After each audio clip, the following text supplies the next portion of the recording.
da za jedan dan u toku godine spustite ili povećate cijenu zbog razloga ako imate rupu u kalendaru ili ako je u pitanju last minute ponuda da od nekog određenog vremena u toku dana nije vam izdat taj datum.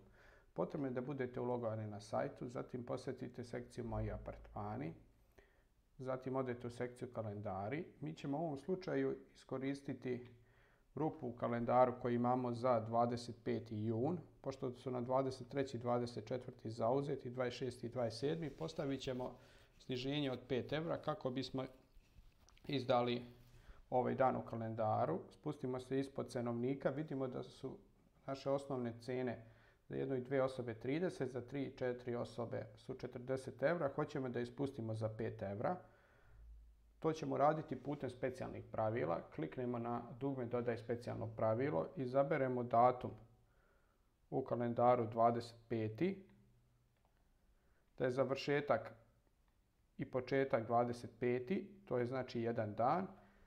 Unesemo iznos za koji želimo da spustimo osnovnu cijenu, to je u ovom slučaju 5 € i stavimo da je minimum noćenja 1 € kako bismo poništili ako imamo minimum boravka radnim danima 2 dana, da bi gosti mogli da iznajme taj apartman na jedan dan. To možete da primijenite i u slučaju kada imate zauzeće u kalendaru automatski unijeto iz razloga zbog pravila koje imate postavljene za minimum vikenda, kad je na primjer izdata petak, automatski se popuni subota, vi možete da postavite specijalno pravilo na tu subotu sa minimalnom zakupom 1 dan i da izdate taj dan. Sačuvamo pravila.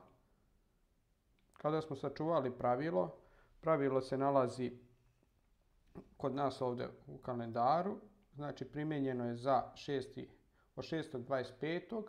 minus 5 € jedno noćenje. Sad odemo na sajt da vidimo da li je moguće rezervisati taj datum.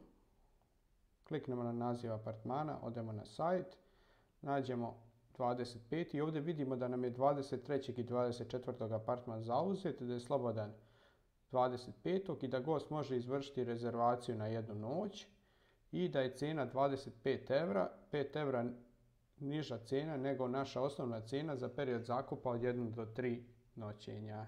To bi bilo sve što se tiče podešavanja cijene za jedan dan u kalendaru, kako biste popunili rupe u kalendaru ili kako biste omogućili usred automatskog zatvaranja zbog minimum noćenja, pružite gostima mogućnost da iznajme vaš apartman.